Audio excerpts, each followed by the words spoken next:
আসসালামু আলাইকুম, welcome to my channel Shamima's kitchen.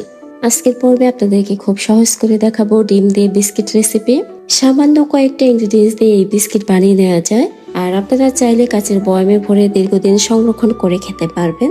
Biscuit বানাতে আমার লাগবে ডিম। আমি এখানে 2টো ডিম নিয়েছি, তবে বিস্কিট কম করে বানাতে চাইলে একটি ডিম দিয়েও কিন্তু বিস্কিট বানিয়ে নিতে পারবেন। চিনি দিচ্ছি 1/3 কাপের কাপ দিয়ে 2 কাপ, তবে চিনি আপনারা চাইলে বাড়িয়ে বা কমিয়ে দিতে পারবেন।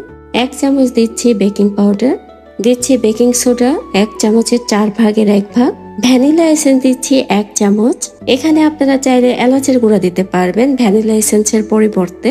এবার লবণ 1/4 চা চামচ দিয়ে দিচ্ছি, আর সবকিছু খুব ভালো করে হ্যান্ড ব্লেন্ডারে ব্লেন্ড করে নিব। চিনি ভালো করে গলে যাওয়া পর্যন্ত ব্লেন্ড করে নিতে হবে। এবার দিচ্ছি 1/4 কাপ সয়াবিন তেল। এখানে আপনারা চাইলে গলানো বাটার অথবা ঘি দিতে পারবেন। তেল দিয়ে খুব ভালো করে কিন্তু ব্লেন্ড করে নিতে হবে। এখন দিব ময়দা দিব 2 কাপ। যেহেতু 2টা ডিম তাই ময়দা একটু বেশি পরিমাণেই দিতে হবে। এবার একটা চামচ দিয়ে সবকিছু খুব ভালো করে মেশাতে হবে, আর মেশানোর সময় বোঝা যাবে ময়দা আরো লাগবে কিনা। ময়দা আমি আরো একটু দিয়ে দিচ্ছি। বিস্কিটের ডো খুব বেশি শক্ত আবার খুব বেশি নরম না, এমন হতে হবে। বিস্কিটের ডো রেডি। এবার এমন একটা গোল চামচ দিয়ে বিস্কিট বানানোর জন্য প্রথমে গোল গোল বল করে নিতে হবে। এভাবে চামচ দিয়ে কেটে নিলে বিস্কিটগুলো এক মাপের হবে। বিস্কিটের ডো প্রথমে মিষ্টির মতো করে গোল করে নিতে হবে। এবার হাতের সাহায্যে বিস্কিটগুলো বানাতে হবে। আমি একটা ছুরি দিয়ে এভাবে ডিজাইন করে নিচ্ছি। আপনারা আপনাদের পছন্দ মতো শেপ দিয়ে বিস্কিট বানিয়ে নেবেন, অথবা কুকি কাটার দিয়েও কিন্তু বিস্কিট বানাতে পারেন। আর বিস্কিট বানানোর সময় হাতে একটু তেল মেখে নেবেন, তাহলে বিস্কিটগুলো আরো বেশি ভালো হবে। এবার উপর দিয়ে কাজু বাদাম কাঠবাদাম দিয়ে দিচ্ছি, সেই সাথে দিচ্ছি সাদা তিল, আর উপর দিয়ে একটা করে কিশমিশ দিয়ে দিচ্ছি। ড্রাই ফ্রুটস আপনারা আপনাদের পছন্দ মতো বাড়িয়ে কমিয়ে দিতে পারবেন। আর আজকের বিস্কিটগুলো আমি আপনাদেরকে চুলায় বেক করে দেখাবো, কারণ অনেকেরই বাসায় কিন্তু ওভেন থাকে না। তবে কড়াইয়ের নিচে কিন্তু আমি লবণ আর একটা স্ট্যান্ড বসিয়ে দিয়েছি, আর উপর দিয়ে বিস্কিটের প্লেটটা বসিয়ে দিয়েছি। আর এই বিস্কিটগুলো হতে সময় লাগবে 20 মিনিট। বিস্কিট বেক করার সময় অবশ্যই চুলার আঁচ লোতে রেখে দেবেন।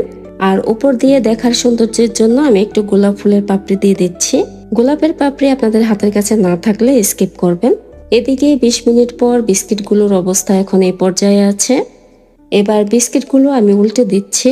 উল্টানোর পর আরো 5 মিনিট বেক করে নেব, তাহলে কিন্তু কালার চলে আসবে। আর দ্বিতীয় স্টেপে আমি এই বিস্কুটগুলো কিন্তু 20 মিনিট বেক করেছি। এবার এই বিস্কুটগুলো আমি উল্টে দিচ্ছি, আর আগের বানানো বিস্কুটগুলো আমি উপর দিয়ে দিয়ে দিচ্ছি। এতে করে বিস্কিটগুলো আরো বেশি শক্ত আর মুচমুচে হবে। আর উল্টানোর পর কিন্তু ঘড়ি ধরে 5 মিনিট বেক করে নিতে হবে, আর বেশি সময় রাখলে কিন্তু বিস্কিটগুলো আবার পুড়ে যাবে। সবগুলো বিস্কিট বানানো হয়ে গিয়েছে। আমি মোট 3 বার বিস্কুট বেক করেছি, কারণ আমি বিস্কিট একটু বেশি করেই বানিয়েছি, কারণ এই বিস্কিটগুলো খেতেও অনেক বেশি টেস্টি হয়। এখন আপনাদের একটা বিস্কিট খেয়ে দেখাচ্ছি। দেখুন ভেতরটা কত পারফেক্ট হয়েছে। গরম থাকা অবস্থায় একটু নরম থাকে, আর বিস্কিটগুলো ঠান্ডা হলে দোকানের কেনা বিস্কুটের মতোই একটু শক্ত হয়ে যায়। বিস্কিটগুলো ভালো লেগে থাকলে বাসায় একবার হলেও ট্রাই করে দেখতে পারেন। ছোট বড় সবাই কিন্তু অনেক পছন্দ করবে, এমনকি কাচের বয়ামে ভরে দীর্ঘদিন রেখে খেতে পারবেন। আর বাসার তৈরি বিস্কিট দিয়ে চায়ের আড্ডাটাও কিন্তু একদম জমে যাবে। সবাই অনেক ভালো থাকবেন। আজকের ভিডিওটি সম্পূর্ণ দেখার জন্য আপনাদের অসংখ্য ধন্যবাদ।